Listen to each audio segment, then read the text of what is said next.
صدقۃ الفطر یہ پیسے کی شکل میں جو شخص ادا کرتا ہے اس کا صدقۃ الفطر ادا نہیں ہوتا، کیونکہ رسول مکرم صلی اللہ علیہ وسلم کا اس پر امر نہیں ہے، اور پیارے پیغمبر فرمایا کرتے تھے من عمل عملا لیس علیہ امرنا فہو رد۔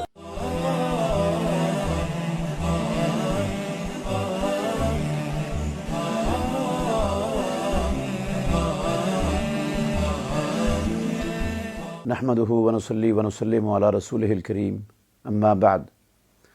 اللہ رب العالمین اپنے بندوں کو دنیاوی زندگی میں موقع پر موقع دیتا ہے کہ بندے اللہ رب العالمین کا تقرب حاصل کر لیں، اللہ کے محبوب بن جائیں۔ اللہ رب العالمین ان کے گناہوں کو معاف کر کے ان کو جنت میں پہنچا دے، جنت میں داخل کر دے، جہنم سے ان کو بچا دے۔ تو پروردگار نے اپنے بندوں پر بہت سے احکام فرض کیے ہیں۔ ان فرائض کو ادا کرنے سے اللہ رب العالمین کا کوئی فائدہ نہیں ہے، سارے فوائد وہ بندوں کو ہی حاصل ہوتے ہیں۔ اللہ رب العالمین نے رمضان المبارک کے اندر روزے بندوں کو اپنا مقرب بنانے کے لیے فرض کیے، اور رمضان المبارک کے آخر میں ایک اور چیز ہر مسلمان پر اللہ رب العالمین کی طرف سے فرض ہے، وہ ہے زکوٰۃ الفطر، جس کو صدقۃ الفطر بھی کہتے ہیں، جو فطرانے اور فطرے کے نام سے بھی ہمارے معاشرے میں معروف ہے۔ عبداللہ بن عباس اور عبداللہ بن عمر رضی اللہ عنہما سے مروی حدیث ہے صحیح بخاری میں کہ رسول اللہ صلی اللہ علیہ وسلم نے فرض کیا زکوٰۃ الفطر کو ہر چھوٹے پر، بڑے پر، مرد پر، عورت پر، غلام پر، آزاد پر، مسلمانوں میں سے، اور یہ ہر شخص اپنا بھی صدقۃ الفطر ادا کرے گا، اور جتنے بھی اس کے زیر کفالت افراد ہیں جن کی وہ کفالت کر رہا ہے، وہ اس کے بچے ہیں، وہ اس کے چھوٹے بہن بھائی ہیں، وہ اس کے ماں باپ ہیں بوڑھے، اس کی بیوی ہے، سب کی طرف سے بندے پر فرض ہے وہ صدقۃ الفطر ادا کرے رمضان المبارک میں۔ حتیٰ کہ اگر کوئی انسان، اگر کوئی بچہ ایک دن کا ہے، پیدا ہوا ہے عید کے ایک دن پہلے، یا عید والے دن صبح کو پیدا ہوا ہے، تو اس کا صدقۃ الفطر بھی ادا کرنا فرض ہے۔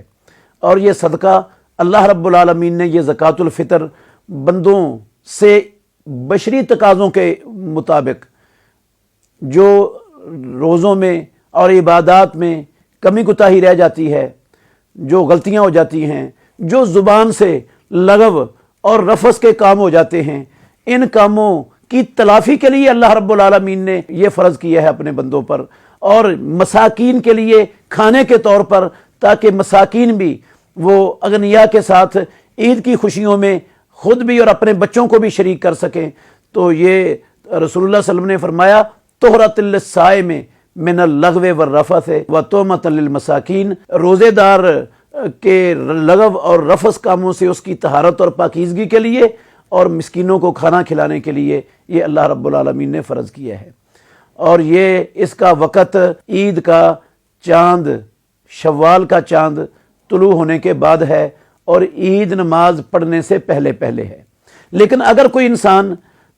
کم از کم رمضان المبارک کے آخری 3 دنوں میں بھی دے دیتا ہے تو انشاءاللہ الرحمن اس کا صدقۃ الفطر ادا ہو جاتا ہے، اس دلیل کی بنیاد پر کہ رسول مکرم صلی اللہ علیہ وسلم نے ابو ہریرہ رضی اللہ عنہ کو صدقۃ الفطر کے مال پر پہرے دار مقرر کیا ہوا تھا، صحیح بخاری میں حدیث ہے۔ تو وہ 3 دن شیطان چور کی شکل میں آتا رہا، ابو ہریرہ رضی اللہ عنہ پکڑتے رہے، تو رسول اللہ صلی اللہ علیہ وسلم ابو ہریرہ سے پوچھتے رہے۔ آخر میں اس نے، شیطان نے تیسرے دن یہ کہا کہ میں آپ کو ایک ایسی چیز بتائی دیتا ہوں، اگر آپ اپنے بستر پر آئیں اور آیت الکرسی پڑھ لیں تو اللہ رب العالمین کی طرف سے آپ پر ایک محافظ مقرر ہو جائے گا، کوئی نقصان کرنے والا آپ کا کسی قسم کا نقصان نہیں کر سکے گا۔ تو رسول اللہ صلی اللہ علیہ وسلم نے کہا اس نے بات تو سچ کہی ہے، لیکن تھا وہ جھوٹا، وہ شیطان تھا۔ تو یہ ابو ہریرہ رضی اللہ عنہ کو جو 3 دن صدقۃ الفطر پر وہ پہرے دار رہے ہیں، اس حدیث سے یہ اہل علم استدلال کرتے ہیں کہ آخری 3 دنوں میں صدقۃ الفطر ادا کیا جاتا ہے۔ اس سے پہلے نہ تو رسول اللہ صلی اللہ علیہ وسلم سے ثابت ہے، نہ صحابہ سے ثابت ہے کہ وہ رمضان المبارک کے پہلے عشرے میں، شروع میں، یا درمیانے عشرے میں، یا آخری عشرے کے پہلے دنوں میں وہ ادا کر دیتے تھے۔ بہتر اور افضل یہی ہے کہ وہ عید کی رات ادا کیا جائے یا عید والے دن صبح عید پڑھنے سے پہلے ادا کیا جائے۔ اگر عید نماز پڑھ لیتا ہے بندہ اور فطرانہ ادا نہیں کر سکا تو پھر فطرانہ ادا نہیں ہوتا، پھر وہ فریضے کا تارک بن جاتا ہے، گناہ گار ہوتا ہے، اس پر اس کو اللہ رب العالمین سے توبہ اور استغفار کرنا لازم ہے۔ تو بعد میں وہ صدقہ ہو جائے گا عام، فطرانے کا فریضہ ادا نہیں ہوگا۔ فطرانے کا فریضہ وہ عید الفطر نماز پڑھنے سے پہلے پہلے مستحقین تک پہنچانا چاہیے۔ اور یہ رسول مکرم صلی اللہ علیہ وسلم نے غلے کا ایک سا ہر فرد کی طرف سے ہر فرد پر فرض کیا ہے، وہ گندم کا سا ہو، وہ جو کا سا ہو، وہ کھجور کا ہو، وہ منقے کا ہو، یا کوئی بھی جو استعمال کرتے ہیں لوگ اپنے کھانے پینے کے لیے، کوئی بھی چیز ہو، چاول ہوں، دالیں ہوں، چینی ہو، اس طرح کی کوئی بھی جنس ہے وہ ادا کرنی چاہیے۔ اور ایک سا غلے کا رسول اللہ صلی اللہ علیہ وسلم نے فرض کیا ہے۔ ایک سا کا جو صحیح اور تحقیقی وزن سعودی عرب کے جید اور بڑے بڑے علماء نے بڑی باریکی سے رسول مکرم صلی اللہ علیہ وسلم کے مدنی سا کا وزن نکالا ہے، سعودی عرب پاکستان کے بھی بڑے بڑے علماء نے جو وزن نکالا ہے وہ بنتا ہے تقریباً 2 کلو 100 گرام آج کل کے پیمانے کے اعتبار سے۔ تو 2 کلو 100 گرام یہ تو ہر بندے کی طرف سے فرض ہے۔ اگر کوئی زیادہ بھی ادا کر دے تو وہ جو زائد ہوگا وہ انشاءاللہ نفلی صدقہ ہو جائے گا اور اس کو نفلی صدقے کا بھی اجر مل جائے گا، لیکن 2 کلو 100 گرام سے کم ادا نہیں کرنا۔ اور یہ حدیث جو آپ نے سنی ہے جس میں رسول اللہ صلی اللہ علیہ وسلم نے اس کے فرضیت کی حکمت بیان فرمائی ہے کہ تومۃ للمساکین، اس لحاظ سے سب سے افضل یہ ہے کہ بندہ یہ صدقۃ الفطر مساکین کو ادا کرے، فقراء کو ادا کرے۔ فقراء وہ ہوتے ہیں جن کے پاس گھر میں کھانے کے لیے پینے کے لیے کچھ بھی نہ ہو،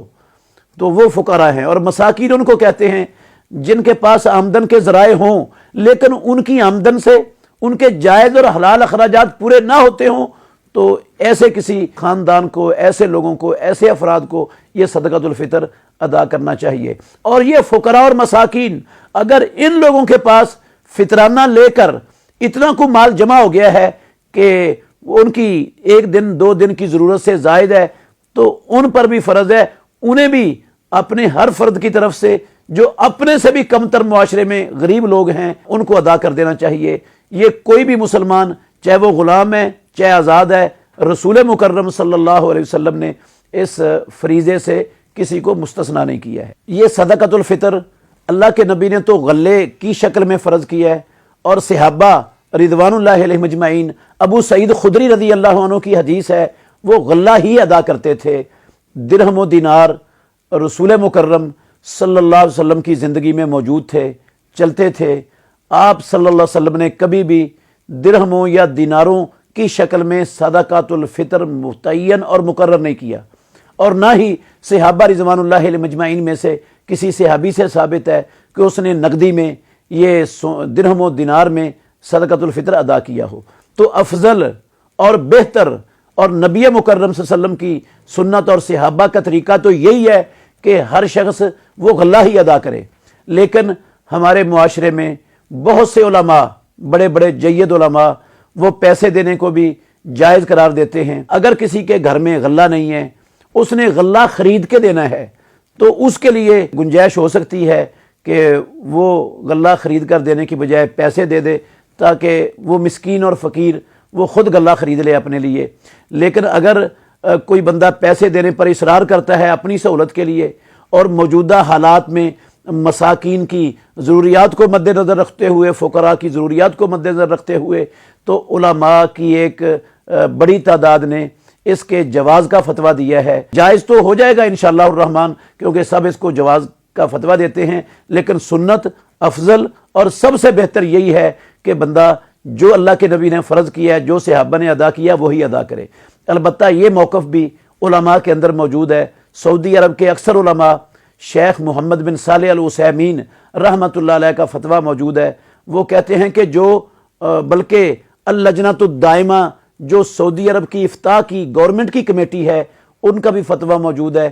کہ صدقۃ الفطر یہ پیسے کی شکل میں جو شخص ادا کرتا ہے اس کا صدقۃ الفطر ادا نہیں ہوتا، کیونکہ رسول مکرم صلی اللہ علیہ وسلم کا اس پر امر نہیں ہے، اور پیارے پیغمبر فرمایا کرتے تھے من عمل عملا لیس علیہ امرنا فہو رد، جس نے ایسا عمل کیا، ایسا کام کیا جس پر ہمارا امر نہیں ہے، شریعت کا حکم نہیں ہے، وہ اس کا عمل رد ہے،